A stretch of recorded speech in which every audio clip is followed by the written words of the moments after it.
Colby versus sleep was an epic battle worthy of J.R.R. Tolkien, as you might know if you watched my last video on trigger stacking and arousal. Colby is smart.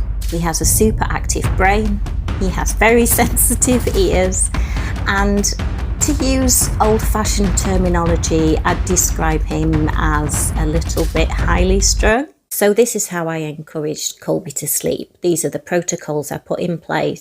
I don't think you can use any of these as a standalone. If you've got a dog that's struggling to sleep, if you combine these things with persistence, I think they can make a real difference.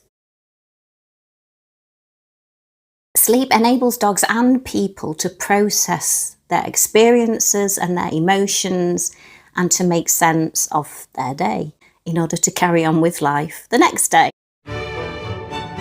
I also discovered a scientific study that found that if you allow a dog to sleep after a training session, that learning is consolidated and your dog will retain what it's learned a lot better, which I thought was really interesting and useful to know. When I adopted Colby, I implemented quite an ambitious regime of basically trying to keep him occupied every waking moment, and it backfired because he was too aroused and stimulated by all these experiences to be able to settle, to be able to sleep. Because he wasn't getting enough sleep, he was starting each morning up here, and each experience got into a higher and higher state. And because he was in that heightened state, he couldn't sleep, and so you get this vicious cycle of chronic stress. What else can cause our dogs to struggle with sleep? It could be pain, allergies and illness. Sometimes those things can cause a dog to sleep more, but sometimes it can prevent a dog from sleeping. If you've any doubts about that, please take your dog to a vet to get a proper evaluation. Frustration can also lead to a lack of sleep in dogs, and dogs can live really quite frustrating lives. They have very little autonomy. We decide what they'll eat, when they'll eat it, where they'll go, how long they can sniff, who they can meet. So I think it's really helpful when it's appropriate to give your dog as many choices as you can. So for example, sometimes on a walk, I'll let Colby choose the route, which has been quite interesting because I have no sense of direction, but he's really good at remembering where things are. So I've gone on magical mystery tours where he's ended up taking me to a pet shop 2 miles away that we'd visited once ever. I didn't know where we were going. Another time he took me to my husband's tennis club because we'd met him there once. So he thought we might as well try and see if he's there.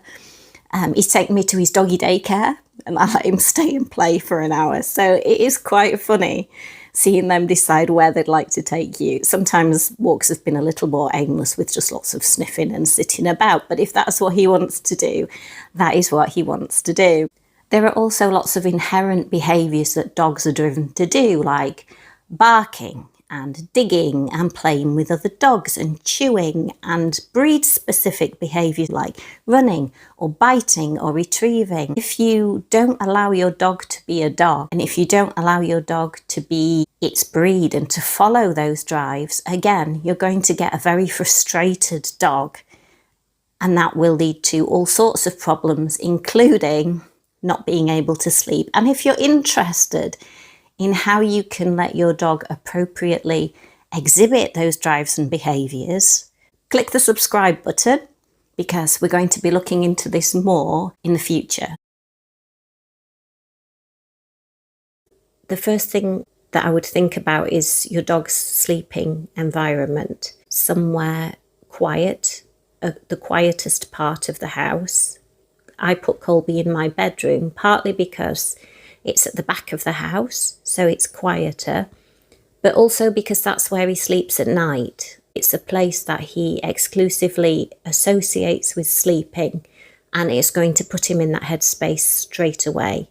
Adjusting light levels to be dim, so I always close the blinds. Music can be really useful in helping your dog to settle. There's been some scientific studies looking at dogs in kennels, rescue centres I think it was, where they tried playing dogs different types of music, Classical music tends to work well, but they also found that soft rock was a good option. So get your white snake on, as were jazz and reggae. But again, it helps to mix the genre of music up a bit. Apparently they become accustomed to it, so it's best to give them a few options. Colby likes a bit of smooth jazz. I also found it really helpful to establish a routine. When I was first teaching Colby to sleep, I would set up the right conditions, and I would often even lay down on the bed with him. But this was done at the same times every day, so that he came to associate that time of the day with time for a nap. He'll sleep in the living room where I'm working very often now. But he knows what our routine is. In the morning, we'll go for a walk to the park. And because he knows that after that, I'm going to get my laptop out and work for a bit because I've got a day job to do, he thinks, okay, fair enough, Mum's busy, this is the boring time, I've had my walk, I've had my snack, and he will settle down to sleep for that time because he's associated that particular time of day with having a kip. Pheromone plugins like Adaptil can be effective. The way that they work is that they release a pheromone that puppies would be familiar with from their mothers, so it puts them in a calm, sort of nostalgic state. Studies have shown that this effect tends to wear off after using it with your dog for about a year. The chemical effects are less effective. But having said that, the very scent of these plugins, if you've been using it for a year, your dog's going to associate that scent with sleep. So that can help to put them in the right frame of mind to get some Zeds. What I also did was I started using a timer. So there's loads of free time tracking apps that you can install on your phone. And I would just click that on, make a note when he's having a nap so that I could add up how long he'd been sleeping through the day. Because it's something that's really easy to overlook. Your dog could be getting much more or less sleep than you imagine if you don't make a concerted effort to record that. And I don't still do that. But while I was getting his sleep patterns established, I did find that really useful.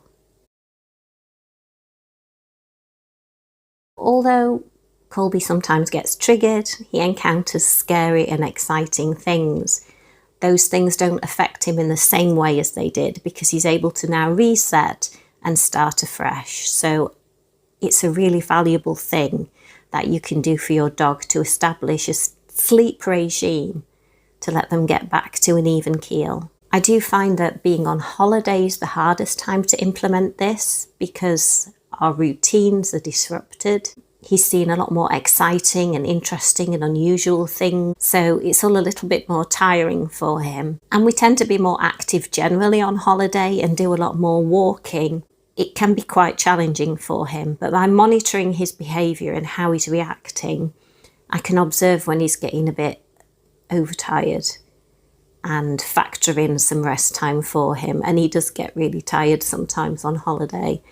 He gets really excited when we put the bed down in the van and you can see him waiting to get in. So sleep, plenty of sleep, it's essential. I wonder, do collies dream of sheep? Philip K. Dick reference kinda. I'm sure dogs do dream about the things they enjoy. I've actually got video of Colby sleeping and wagging his tail in his sleep. I've no idea what he was dreaming about, but it was a very nice dream apparently. See you next time. Bye.